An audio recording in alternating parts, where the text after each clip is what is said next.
Ce lieu est un lieu particulier, unique, puisqu'il s'appelle le lit de pierre et que vous voyez là, il a été creusé par les humains pour faire un lit de pierre et c'est un lieu de guérison qui a toujours été utilisé, qu'on appelle le lit de pierre du camp du drap blanc. C'est son nom traditionnel en français, le camp du drap blanc. Pourquoi? Parce qu'il était tendu une toile blanche au-dessus. Alors c'est pour faire les travaux. Alors c'est un lieu particulier qui est utilisé pour faire les exorcismes, c'est-à-dire les soins et les guérisons les plus difficiles, les plus hardes, si on peut dire, les plus compliqués. Et ça a toujours été ce lieu, et on appelait ce lieu aussi qui était gardé par les hommes et les femmes en blanc, c'est-à-dire que ne pouvaient pas venir les profanes, entre guillemets. Seuls pouvaient avoir accès à ce lieu les initiés.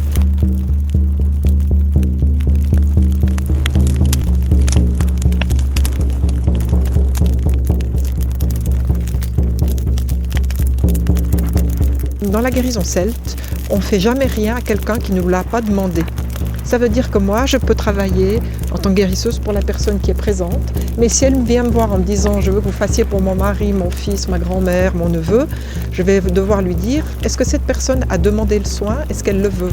Si elle me dit « oui, bien sûr », alors je lui dis qu'elle me contacte et on discutera ensemble. Et puis si elle me dit « non, non, il ne sait pas ou elle ne sait pas », alors je vais dire « je ne peux pas le faire » parce qu'en celtisme, on ne fait jamais rien à quelqu'un qui ne l'a pas demandé autrement.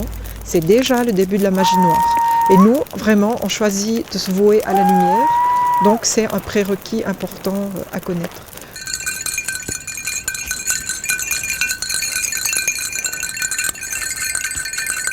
Yoshi! Yoshi! Yoshi! Yoshi!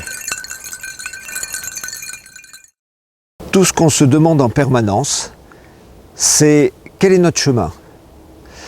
En fait, dans la vision ancienne, on est parti d'un monde où on était totalement reliés, tous entre nous, dans une fraternité, sans hiérarchie. C'était vraiment un monde de collaboration et de coopération.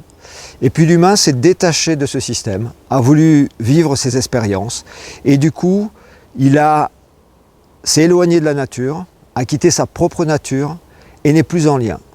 Et le chemin aujourd'hui que nous avons à faire, c'est de refaire ce lien pour revenir vers la nature. Et c'est fondamental parce que c'est là qu'est notre survie, la suite de notre humanité. C'est que sans la nature, on ne peut pas continuer. Et donc comment se relier, revenir vers cette nature? Et c'est là où toutes les anciennes traditions, les sagesses ancestrales, sont là pour nous guider, pour nous apporter un peu cette manière de faire, ce modus operandi, de manière à se reconnecter et reprendre conscience, surtout d'une chose qui est essentielle. C'est que l'être humain, à un moment donné, s'est dit la nature fait des erreurs, la nature se trompe. Et on s'est mis à vouloir gérer la nature, domestiquer la nature, mais la nature est beaucoup plus complexe. Et à chaque fois qu'on fait des nouvelles avancées scientifiques, ça y est, on a le summum et on va faire tout, et malheureusement très souvent n'importe quoi.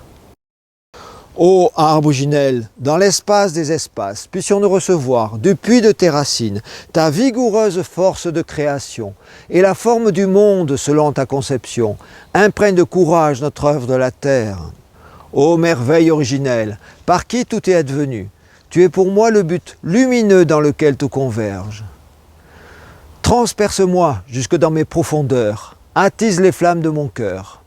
Que rouge soit le sang et le courage grand.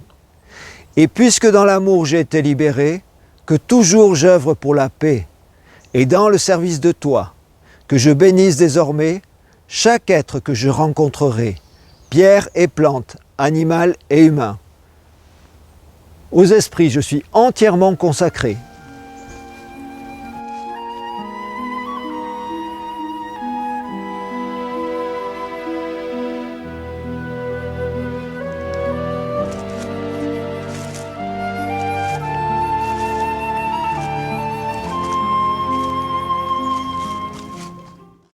Chez les druides, il y a 3 classes.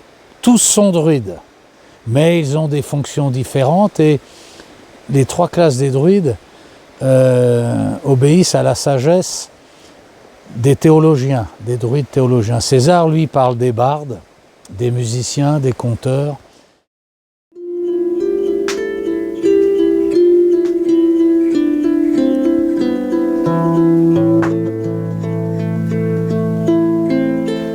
Voilà, j'aime beaucoup cette pierre. Mais celle-ci aussi de profil, on voit comme un visage de profil.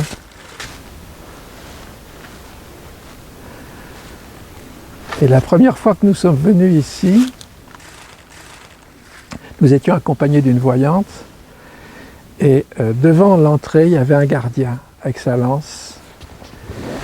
Et parce que ce lieu est toujours vivant dans un autre plan. Et il nous a demandé de respecter ce lieu, ce qui est un lieu sacré, qui est une sépulture sacrée, qui est toujours vivant sur un autre plan. Parce que c'était recouvert de pierres sèches, c'était un tumulus, mais c'était vraiment le centre d'une vie qui existe toujours, mais sur un autre plan. Un mot sur la cornemuse. Donc je suis arrivé avec la cornemuse, et la cornemuse c'est un très vieil instrument dont toute l'Europe a joué. On ne connaît pas vraiment les origines.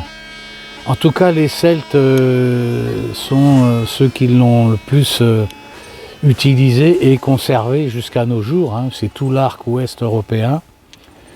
Et en fait les Écossais eux disent qu'elle joue, elle est un rappel de l'Oran Mor. L'Oran Mor, c'est la musique qui jamais ne meurt. Et c'est pour ça qu'elle est constituée avec ce son continu.